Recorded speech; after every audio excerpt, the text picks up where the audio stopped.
ओडिशा रे बेसामरिक चलाचल विमान चलाचल क्षेत्र में विकास पाई सबुठ बड़ प्रमाण होची आज eastern region ministers conference on civil aviation Bhubaneswar अनुष्ठित हेबा जो भली भावे उड़ान भली विमान मध्य building maintenance aviation asset network योजना मध्य ओडिशा सरकार प्रणयन करिसंती से क्षेत्र में आमे 14टी एयरस्ट्रिप समेत अन्य सबु जिले में एयरस्ट्रिप जिंदे हेब मोदी योजना उड़ान उड़े देश की आम नागरिक नेटवर्क जो है ताकू कार्यकारी करबा पाई आमे मध्य ओडिशा सरकार मध्य बहु आगे पाद सहित पाद मिले चलुची जो भली भावे VGF रे ओडिशा को भुवनेश्वर विभिन्न जगह लखनऊ टू हैदराबाद रायपुर टू कोची पर्यंत सबु जगह को एयर कनेक्टिविटी दवा एवं ओडिशा रे पूर्व भारतर प्रथम MRO प्रतिष्ठा करेबा मेंटेनेंस रिपेयर एवं ओवरऑल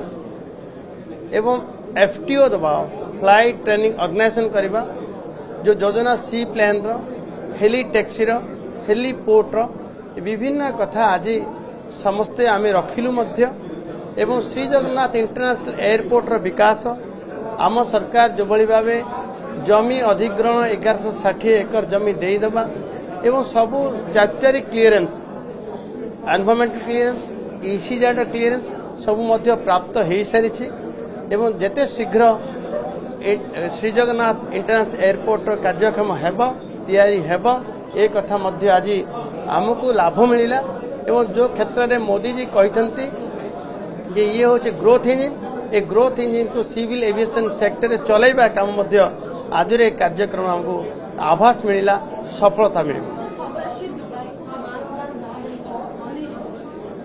आमे जो भली भावे VGF रे वायबिलिटी गैप फंडिंग रे आमे आबुधाबी सिंगापुर बैंकॉक एवं दुबई दौथु दुबई मार्च मास ठारू तार माने स्टेबिलिटी आसी जीवो सेतबेले स्टेबिलाइजेशन हला परे आमे ताकू VGF को बंद कर देछु जे आवश्यक पड़े आ ताकू कंटिन्यू मध्य करा जाय पारे लोकंकर सुविधा पाई हमर VGF रे एबे सिंगापुर जाउची एवं VGF आमे दउछु एक्सचेंज करिछु बैंकॉक को एवं आबुधाबी को नहीं मु आज प्रस्ताव भी रखिली जे जो भली भावे माननीय civil aviation minister Naidu ji planning अच्छी आंध्र प्रदेश पलासा बारुआ ठारे स्थापित करबा पाई ताकू आउ टिके 30 किलोमीटर दूर जोटी आंध्र ओडिशा बॉर्डर रे सुबाणी जगार आम 4988 एकर साल्ट लैंड जमी अच्छी भारत सरकार जमी अधिग्रहण समस्या रहिबो नाही सेठी एयरपोर्ट हेले ग्रीनफील्ड एयरपोर्ट हेले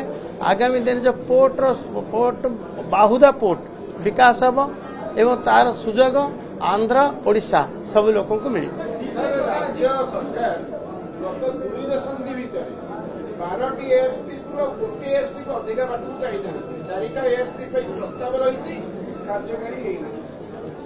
minister conference civil aviation programme eastern region आश्चर्य कथा मोदी सरकार 3टा टर्म काम सरकार रही एयरक्राफ्ट इंजीनियरिंग सारा देश केवल उत्तर भारत दक्षिण भारत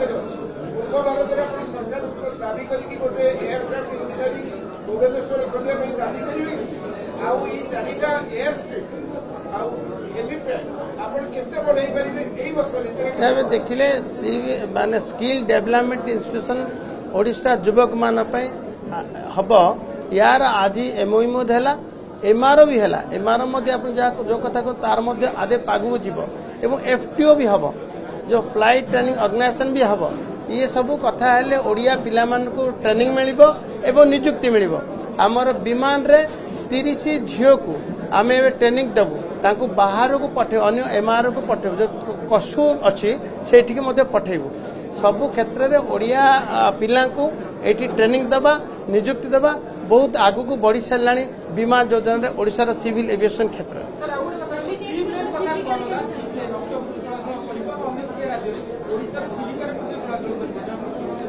ମୁଁ କହୁଥିଲି ହେଲି ଟ୍ୟାକ୍ସି କଥା ସି ପ୍ଲାନ୍ କଥା ସି ପ୍ଲାନ୍ ମଧ୍ୟ ଗୋଟିଏ ଜାଗାରୁ ଗୋଟେ ଟୁରିଷ୍ଟ କୁ ଆକର୍ଷଣ କଲା ଭଳିଆ ଇଏ ଅପାର ସମ୍ଭାବନାର କ୍ଷେତ୍ର ହେଉଛି ଓଡ଼ିଶା। ଏଠି ଯଦି ସି ପ୍ଲାନ୍ ର ବିକାଶ ହେବ ଏବଂ ହେଲିଟ୍ୟାକ୍ସି ର ବିକାଶ ହେବ जो हेलिटैक्सी की आप जदि भुवनेश्वर उड़े भुवनेश्वर एवं कोणार्क एमती होकर आसब एवं आप जदि सी प्लान कथा जदि हीराकुदर से उड़ब माने पानी स्तर रु पानी स्तर पर्यटन उड़ब ताहले समस्त को निश्चित भाव आकर्षण कर ये संभावना अच्छी ओडिशा रे ही संभावना अच्छी।